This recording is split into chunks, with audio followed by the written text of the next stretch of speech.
Hello students, अब तक अपन ने कम्युनिकेबल डिसीजेस देखे हैं। कम्युनिकेबल डिसीजेस यानी कि एक पेशेंट से दूसरे को फैलने वाली बीमारियां। Now we are going to study the non communicable diseases, यानी कि एक इंडिविजुअल से दूसरे इंडिविजुअल को जो बीमारियां नहीं फैलते हैं उसको बोलते हैं नॉन कम्युनिकेबल डिसीजेस। तो नॉन कम्युनिकेबल डिसीजेस में पहले हम देखेंगे कैंसर। ठीक है, कैंसर जैसे कि अपन जानते हैं कि ये एक डेंजर बीमारियों में से एक बीमारी है। सो आज हम कैंसर के बारे में आपके सिलेबस में जो डिटेल है वो एक एक लाइन समझने की कोशिश करेंगे, और साथ में जहाँ पे एनिमेशन से समझने की ज़रूरी है वहाँ पर एनिमेशन से भी समझने की कोशिश करेंगे। ठीक है, तो चलिए शुरू करते हैं अपन अपना आज का topic cancer. So cancer is one of the most dreaded disease of human being and it is major cause of death all over the globe. तो कैंसर ये एक डेंजर बीमारी है और इससे कई सारे लोग ऑल ओवर द वर्ल्ड हर साल मरते हैं। So more than a million Indians suffer from cancer and large number of them die from it annually. तो इंडिया में भी कई सारे लोग हर साल कैंसर से पीड़ित होते हैं और इनकी डेथ भी होती है। So the mechanism that undergoes development of cancer और ऑन्कोजेनिक ट्रांसफॉर्मेशन ऑफ सेल।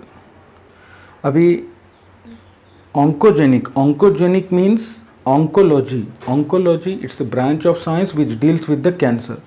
कि ये साइंस की ऐसी ब्रांच है जिसके अंदर सारा कैंसर के रिलेटेड स्टडी होती है, उसको ऑन्कोलॉजी बोलते हैं। तो ऐसे सेल्स जो कि नॉर्मल थे वो कैंसर सेल हो गए, तो ऐसे कैंसरस सेल्स को अपन ऑन्कोजेनिक ट्रांसफॉर्मेशन ऑफ सेल बोलते हैं। And its treatment and control have been some of the most intense areas of research in biology and medicine.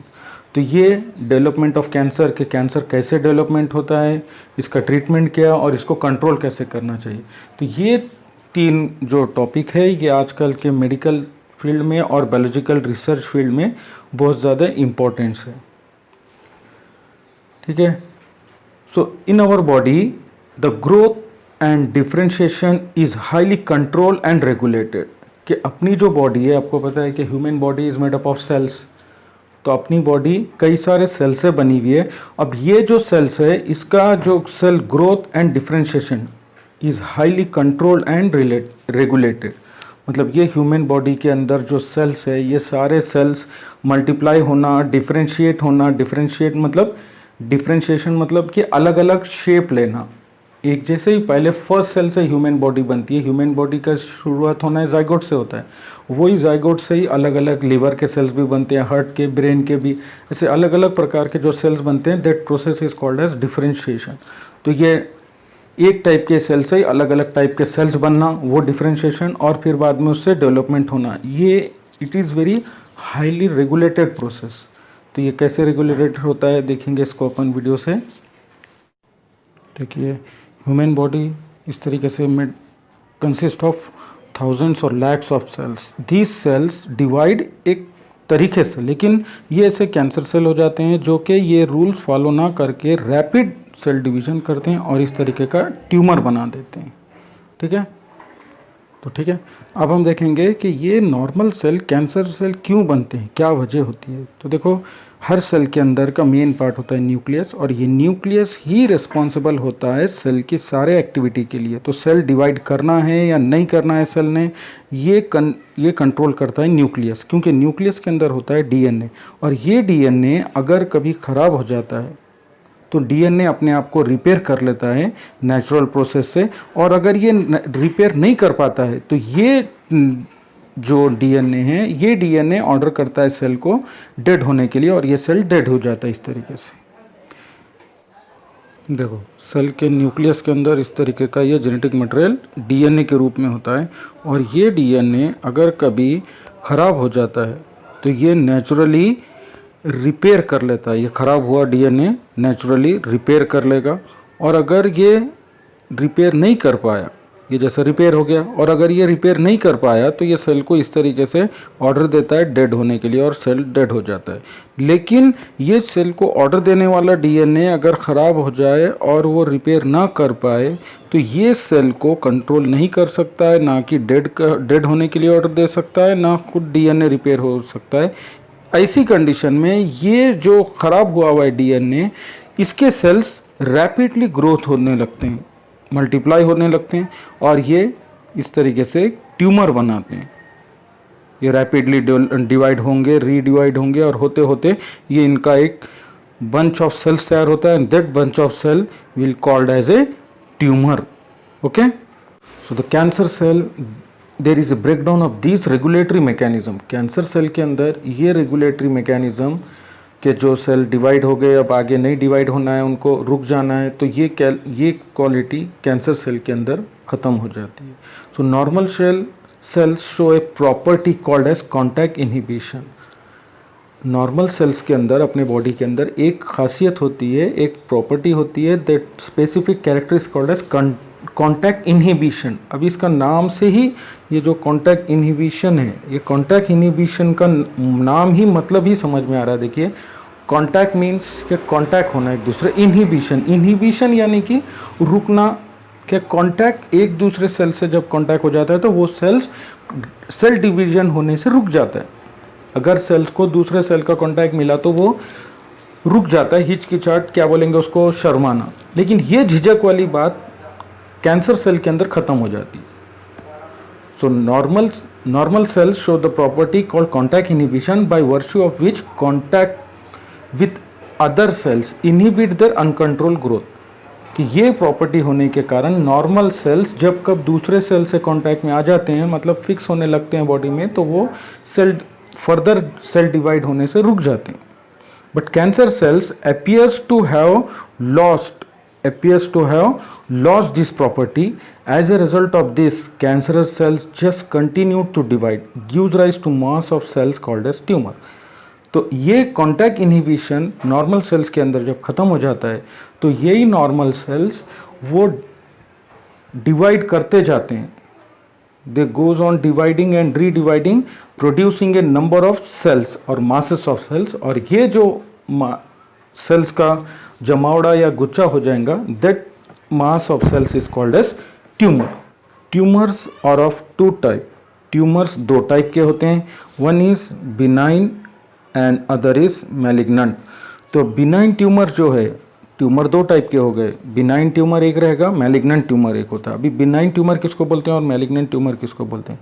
So benign tumours normally remain confined to their original location and do not spread.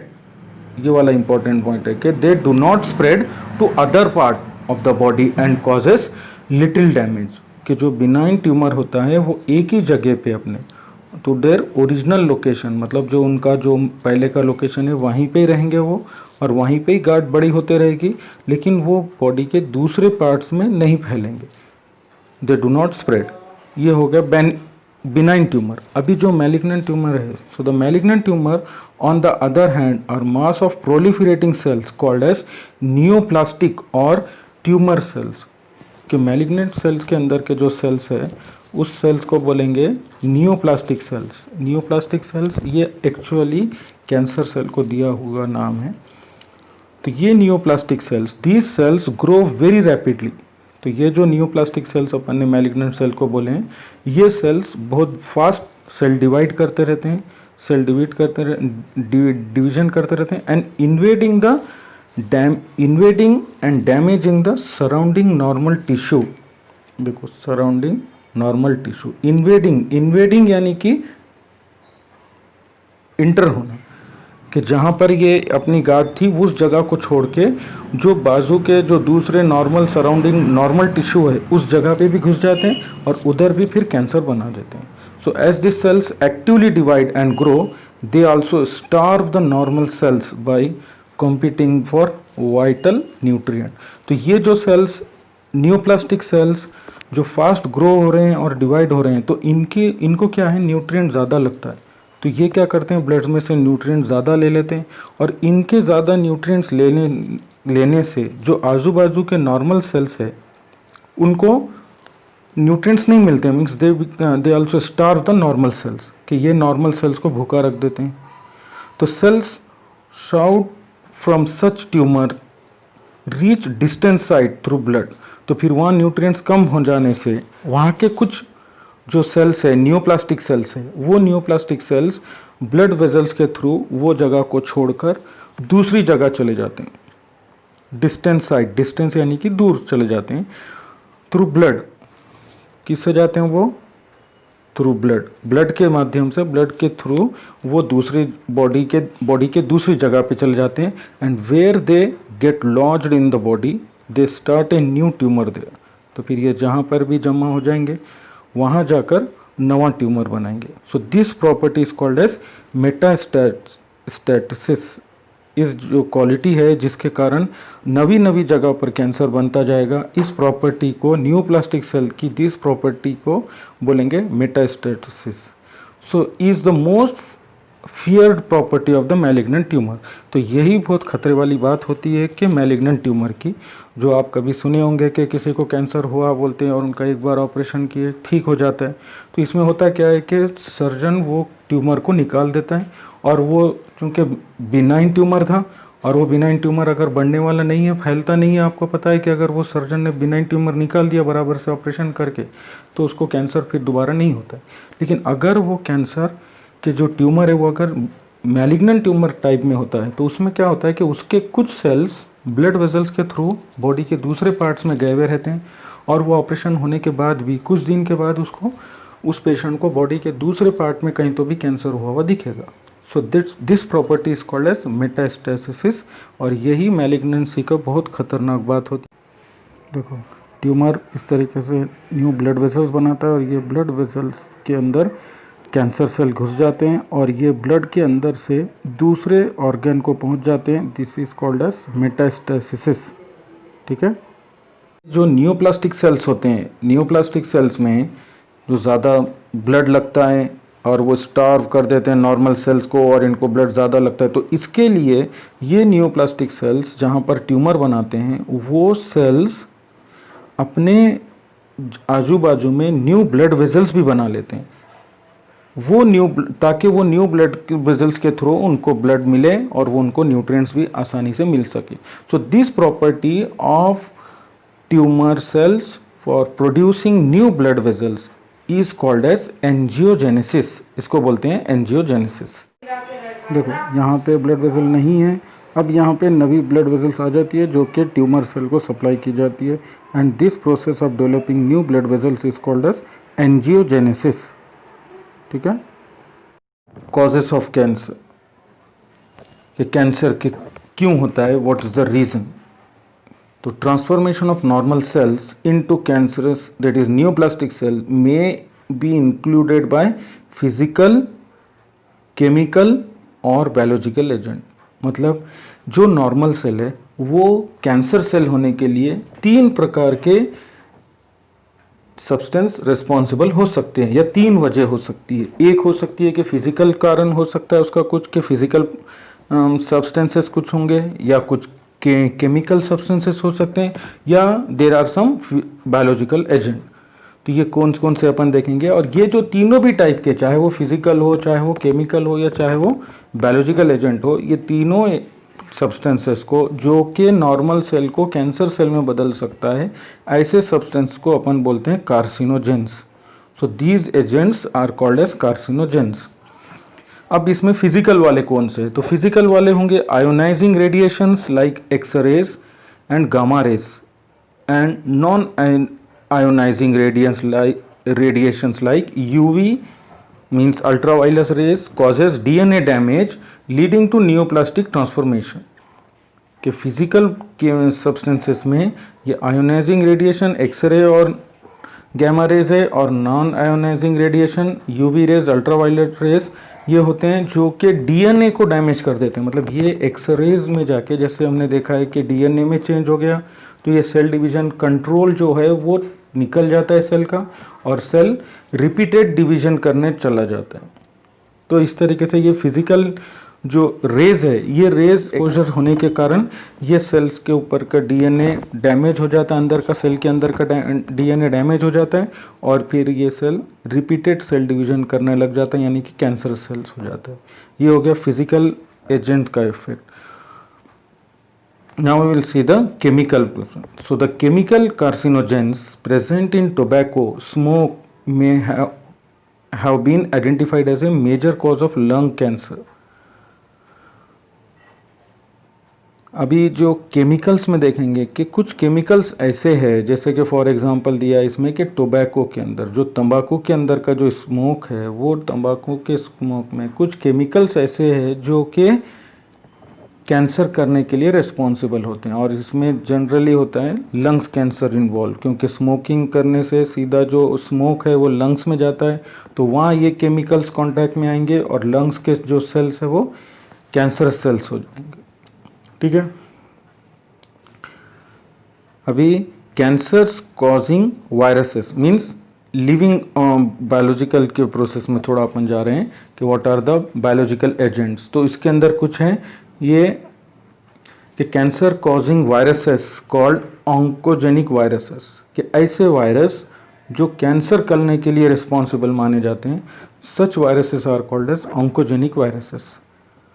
अब ये viruses के अंदर क्या रहता है कि these viruses have the viral oncogenes, तो ये वायरसेस के अंदर ऐसे कुछ जीन्स होते हैं which can cause the cancer. So these genes present in the viruses, कि ये जो कैंसर करने वाले जीन्स है जो कि वायरस के अंदर है, ये वायरस के अंदर जीन्स जो नॉर्मल सेल्स के अंदर कैंसर करने के लिए रिस्पॉन्सिबल है, ऐसे जीन्स को अपन ऑन्कोजीन्स बोलते हैं। ठीक है, अब ये ऑन्कोजीन्स के असर से जब ये वायरस वो सेल के अंदर घुस जाएंगे, अपने को पता है कि अपन ने देखा है दूसरे डिसीज में, अपन ने एड्स वगैरह में देखा था कि how the virus effect on the normal cell, कि जैसे ही वायरस नॉर्मल सेल के अंदर घुस जाता है तो वो क्या करता है, अपना डीएनए नॉर्मल सेल्स के साथ जोड़ देता है। तो वैसे ही ये वायरस के अंदर जो ऑन्कोजीन्स रहेंगे, मतलब कैंसर करने वाले जीन्स रहेंगे, ये नॉर्मल सेल में जुड़ जाएंगे और फिर वो नॉर्मल सेल कैंसर सेल हो जाएगा।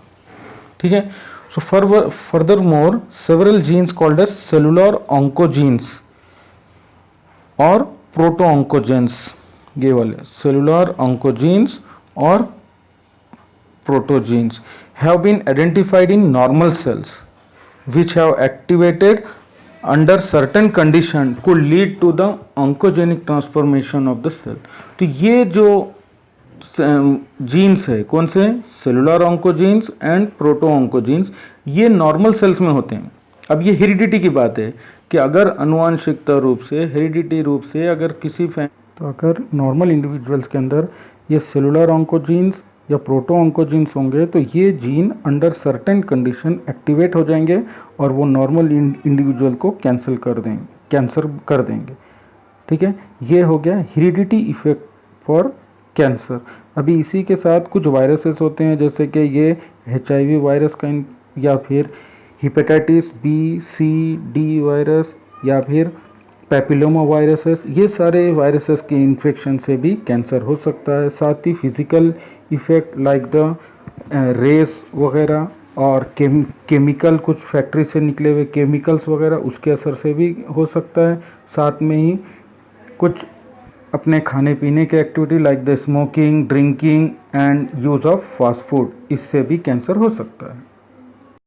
Next, cancer detection and diagnosis, कि कैंसर है बोल के पहचानना कैसा, और जब पता लग गया कि कैंसर है तो उसका डायग्नोसिस कैसे करना है, उसका ट्रीटमेंट कैसे करना है। तो डायग्नोसिस के लिए अपन देखेंगे, so early detection of cancer is essential as it allows the disease to be treated successfully in many cases. तो कैंसर ट्रीटमेंट के लिए, सक्सेसफुल कैंसर ट्रीटमेंट के लिए ये बहुत ज़रूरी है कि कैंसर का डिटेक्शन अर्ली स्टेज में हुआ हो, मतलब यानी कि उसके शुरुआती टाइम पे ही हुआ हो। अगर कैंसर पुराना हो जाता है तो फिर अपने को उसके ट्रीटमेंट में सक्सेस मिलने का रेट कम हो जाता है। So cancer detection is based on the biopsy and histopathological study of the tissue and blood and bone marrow test for increased cell count in case of the leukaemia. अभी ये cancer का detection के लिए अपने को कुछ test करने पड़ते हैं जिसका नाम है बायोप्सी। बायोप्सी में क्या होता है कि जो पार्ट का अपने को कैंसर होने का डर है या गांठ दिख रही है तो उसका थोड़ा सा पीस निकाल कर अपन उसका हिस्टोपैथोलॉजिकल स्टडी मतलब पैथोलॉजी में लैब में स्लाइड बनाकर उसका चेक करते हैं कि उसके सेल्स बढ़ रहे हैं क्या। अगर सेल्स बढ़ रहे हैं तो फिर उसके अंदर कैंसर है। नॉर्मल रेट से ज़्यादा अगर बढ़ रहे हैं वो cells, so then that part में हैव द कैंसर। और ब्लड में भी देखते हैं अपन, बोन मैरो में भी देखते हैं, बोन मैरो पार्ट के अंदर भी कि सेल्स का रेट अगर स्पीडली हो रहा है, बढ़ रहे हैं, तो फिर उसके अंदर भी कैंसर है बोल के वो पार्ट का भी अपन टेस्ट कर सकते हैं। कौन? इन केस ऑफ ल्यूकेमिया यानी कि ब्लड कैंसर को बोलते हैं, पता है ना आपको, ल्यूकेमिया ब्लड कैंसर को बोलते हैं। तो ब्लड कैंसर के अंदर अगर ब्लड के अंदर के WBC काउंट बढ़ते हैं इसमें, तो WBC काउंट अगर बढ़ते जा रहे हैं तो फिर अपने को ये टेस्ट करके देखना पड़ता है कि ब्लड के अंदर के सेल्स के नंबर बढ़ने की वजह क्या है। So in biopsy a piece of, in biopsy कि बायोप्सी में क्या हो कि in biopsy a piece of suspected tissue cut into thin section E stained यानी कि उसको कलर दिया जाता है। थिन जो से सेक्शन अपन ने बनाया है उसका स्लेड ई stained and examine under microscope histopathological study by a pathologist. तो लैब के अंदर पैथोलॉजिस्ट जो गांठ का छोटा सा पार्ट निकाला है वो पार्ट का थिन सेक्शन बनाएगा और उसको कलर देकर वो माइक्रोस्कोप के अंदर स्टडी करेगा। This technique is called as biopsy. So technique like radiography, इसके दूसरे भी टेक्निक्स है। So these techniques like radiography, use of X-rays या फिर CT स्कैन कराना बोलते हैं। CT stand for computed tomography and MRI का फुल फॉर्म होता है magnetic resonance imaging, are very useful to detect cancer of the internal organs. कि अगर इंटरनल ऑर्गन्स, बॉडी के अंदर के ऑर्गन्स के अंदर अगर कैंसर है, जैसे कि ब्रेन, अब वो ब्रेन का तो बायोप्सी करना थोड़ा सा मुश्किल है कि सीधा अपन उसका पार्ट नहीं निकाल सकते हैं। तो here with the help of this MRI and CT scan we can find out the cancer in the brain. So computed tomography used X-rays, computed CT scan में क्या यूज़ होता है, एक्सरेज यूज़ होते हैं। So use X-ray to generate a 3 dimensional image of the internal of the object. कि CT scan में अपन X-ray में टू डायमेंशनल एक्सरे फिल्म निकलती है कि जब कभी फ्रैक्चर वगैरह अपन देखते हैं तो वो एक्सरे फिल्म टू डायमेंशनल होती है, लेकिन CT स्कैन के अंदर अपन एक्सरे की मदद से 3 डायमेंशनल फिगर निकालते हैं, वो भी किसका, ऑर्गन के इंटरनल ऑर्गन्स का, जो इंटरनल ऑर्गन्स है उसका पार्ट, ठीक है। और MRI used strong magnetic field, कि MRI के अंदर एक्सरे यूज़ नहीं हो रहा है, मैग्नेटिक फील्ड यूज़ होती हैं, and non ionising radiation to accurately detect pathological and physiological changes in the living tissue. कि MRI से अपन इंटरनल ऑर्गन के अंदर के फिजियोलॉजिकल, मतलब उसके फंक्शन बराबर हो रहे हैं कि नहीं, या फंक्शन में कुछ कम है वो, और उसके पैथोलॉजिकल यानी कि उसके सेल्स का नंबर बढ़ रहे हैं क्या, ये सारा इंटरनल टिश्यू अपन स्टडी कर सकते हैं। तो ये होता है MRI और CT स्कैन के अंदर। एंड नेक्स्ट टेस्ट है antibodies against cancer specific antigens are also used for detection of the certain cancer. कि जैसा अपन ने देखा था दूसरे कम्युनिकेबल डिसीज़ के अंदर कि जब कोई पैथोजन अपने बॉडी में आता है तो अपनी बॉडी के जो अंदर के जो इम्यून सिस्टम है वो एंटीबॉडीज़ बनाती है। तो उसी तरीके से जैसे कभी कोई वायरस, जैसे कि अपन ने देखा था कि कुछ वायरस है जो कैंसर बनाते हैं, तो अगर कैंसर करने वाले वायरस बॉडी के अंदर आ जाते हैं तो फिर पेशेंट की बॉडी एंटीबॉडीज़ बनाती है उनके खिलाफ। तो अपन टेस्ट करके पेशेंट का ब्लड ये देख सकते हैं कि पेशेंट के ब्लड के अंदर वो एंटीबॉडीज़ है क्या जो वो वायरस के खिलाफ बनाए हुए हैं। तो अगर वायरस के खिलाफ बने हुई एंटीबॉडीज़ पेशेंट के अंदर मिलती है तो अपन फिर अंदाज़ा लगा सकते हैं कि पेशेंट के अंदर वायरस आया हुआ है वो, तो फिर कहीं ना कहीं वो पेशेंट के अंदर कैंसर कर रहा है। तो इस तरीके से इनडायरेक्टली अपने को पता लग सकता है कि पेशेंट के अंदर कैंसर है कि नहीं एंटीबॉडीज़ टेस्ट के अंदर, ठीक है। So the technique of molecular biology, दूसरा है मॉलिकुलर बायोलॉजी। इस टेक्निक से अपन जनरली यूज करते हैं applied to detect the genes in individual with inherited susceptibility to certain cancer.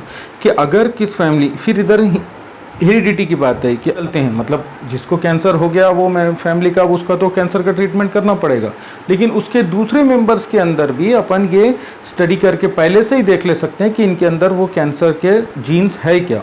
और अगर वो दूसरे मेंबर में भी अगर ये जीन्स निकलते हैं तो अपन उनको पहले से ही प्रिकॉशन बोल सकते हैं कि भाई देखो आपके अंदर ये कैंसर के जीन्स है, जो कि अगर इनको फेवरेबल वातावरण, फेवरेबल एनवायरनमेंट मिला तो ये जीन्स फिर से कैंसर बना सकते हैं पेशेंट के, मतलब जो हेल्दी इंडिविजुअल है। तो इसलिए वो मेंबर्स को अपन पहले से ही प्रिकॉशन बोल के बोल सकते हैं कि भाई आप कैंसर जिससे बढ़ता है ऐसी कोई चीज़ के करीब ना आए, जैसे कि स्मोकिंग ना करें, ताकि आपको कैंसर जो होने के चांसेस है वो ज़्यादा ना हो। So identification of such genes which predispose an individual to certain cancer may be very useful in prevention of cancer.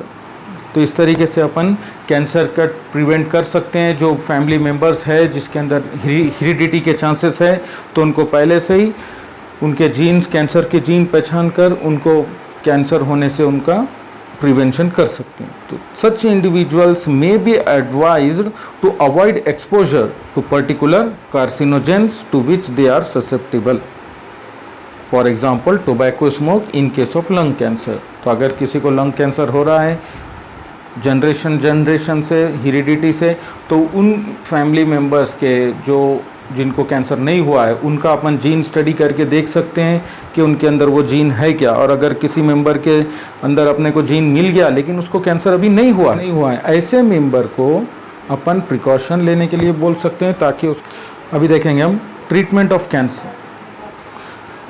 So treatment of cancer के अगर कैंसर हो गया तो उसको कैसे ट्रीट करना है। So the common approach for treatment of cancer are surgery, radiation therapy and immunotherapy.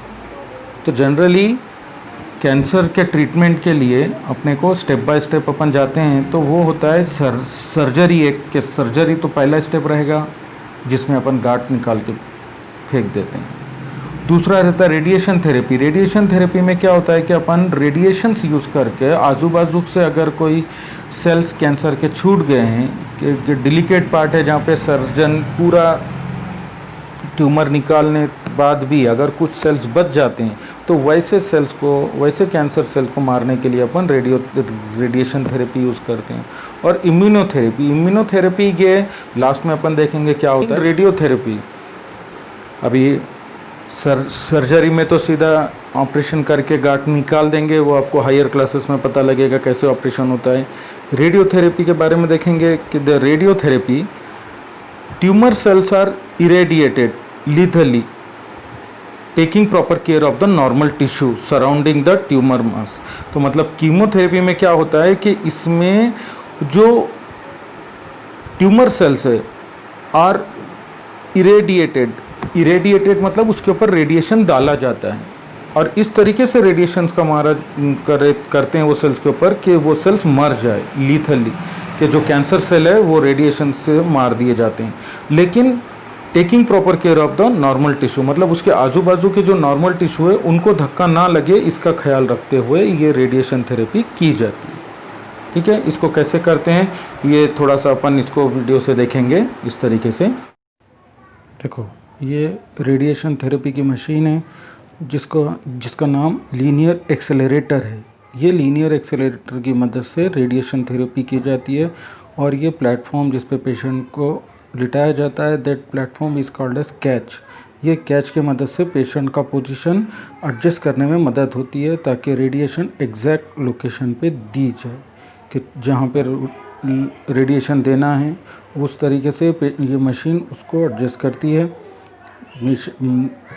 Treatment के दौरान ये रेडिएशन देने का जो इंटेंसिटी है वो इस तरीके से एडजस्ट की जाती है कि किस इंटेंसिटी का रेडिएशन चाहिए, और साथ में पेशेंट का लोकेशन एडजस्ट करने के लिए इस तरीके से मार्क वगैरह देकर लोकेशन एडजस्ट की जाती है। और एक बार पेशेंट का लोकेशन एडजस्ट हो जाए तो फिर जो असिस्टेंट्स है ये लोकेशन एडजस्ट कर ये रूम से बाहर चल जाते हैं इस तरीके से, और ये रूम से बाहर जाकर आपको मतलब पेशेंट को रूम में अकेला छोड़ देते हैं रेडिएशन के, और पेशेंट को बीप की आवाज़ आती रहती है, और ये असिस्टेंट फिर अभी ऑपरेटिंग रूम में जाकर वहाँ से पेशेंट को इंस्ट्रक्शन देंगे और ऑपरेट करेंगे।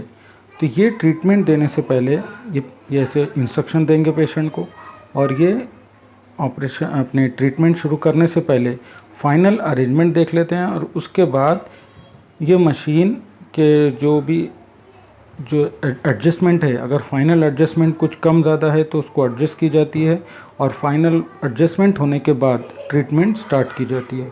और ये ट्रीटमेंट इस तरीके से मशीन पूरी घूमेगी पेशेंट के आजू बाजू पूरा, लेकिन पेशेंट को कुछ मालूम नहीं होता है। अब ये ट्रीटमेंट जो रेडिएशन क्या होता है, ये कुछ फ्यू सेकेंड से लेकर कुछ मिनट तक का भी होता है। ये डिपेंड करता है कि डॉक्टर ने कैसा प्रिस्क्राइब किया है, कि पेशेंट का जिस तरीके से केस है वो हिसाब से ट्रीटमेंट का टाइम ड्यूरेशन वगैरह डिसाइड किया जाता है इस तरीके से। तो जैसा भी डॉक्टर का इंस्ट्रक्शन होता है उस तरीके से ये radiation.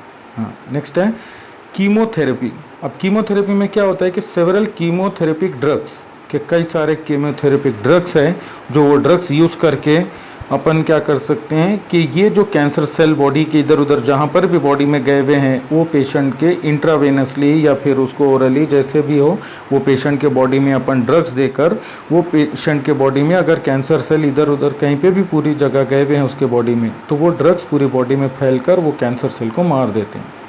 So that is called as chemotherapy. ठीक है, तो some of these are specific for particular tumours, या हर ट्यूमर्स के लिए स्पेसिफिक अलग अलग होते हैं। So majority of drugs have side effect like hair loss, anaemia etcetera.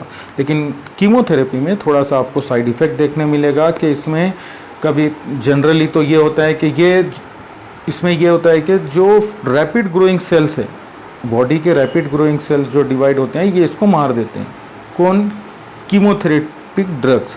लेकिन जनरली अपने बॉडी में क्या होता है कि एलिमेंट्री कैनाल के अंदर और अपने हेयर फॉलिकल्स के अंदर रिपीटेड सेल डिवीजन नॉर्मली भी चलता रहता है, लेकिन ये कीमोथेरेपिक ड्रग वो सेल्स को भी खराब कर देते हैं, तो जिसके कारण बॉडी में पेशेंट को साइड इफ़ेक्ट दिखते हैं, कि जैसे कि उसके हेयर लॉस, बाल गिर जाते हैं, एनीमिया, जो अपने बॉडी के अंदर आरबीसी बनते रहते हैं, ब्लड सेल्स बनते रहते हैं, उनको भी रोक देते हैं, इसके कारण पेशेंट को एनीमिया हो जाएगा वगैरह वगैरह। इसमें वो अपने को कीमोथेरेपी में पेशेंट को साइड इफ़ेक्ट देखने को मिलते हैं। So most cancer are treated by combination of surgery, radiotherapy and chemotherapy. तो ज़्यादा करके कैंसर के ट्रीटमेंट में ये तीनों भी मेथड है अपन यूज़ करते हैं, सर्जरी, रेडियोथेरेपी एंड कीमोथेरेपी। ठीक है, अभी ये इम्यूनोथेरेपी के बारे में आ रहा है। Cells have been shown to avoid detection and destruction by the immune system, कि ये कैंसर सेल इम्यून सिस्टम से पकड़ में नहीं आते हैं, पहचान नहीं जाते हैं और डिस्ट्रक्शन किए नहीं जाते हैं। So therefore the patients are given substances called biological response modifier such as alpha interferon. तो फिर अपन जनरली जो पेशेंट में डाउट है कि इनको कैंसर है या उनका टेस्ट पॉजिटिव आने के बाद उन पेशेंट को अपन अल्फा इंटरफेरॉन देते हैं सब्सटेंस, जिसके कारण इम्यून सिस्टम एक्टिव हो जाती है, विच एक्टिवेट्स यानी कि इम्यून सिस्टम को स्ट्रॉन्ग कर देता है और अपने their immune system and helps in destroying the tumour. इस तरीके से कैंसर का ट्रीटमेंट किया जा सकता है। तो this is all about the cancer.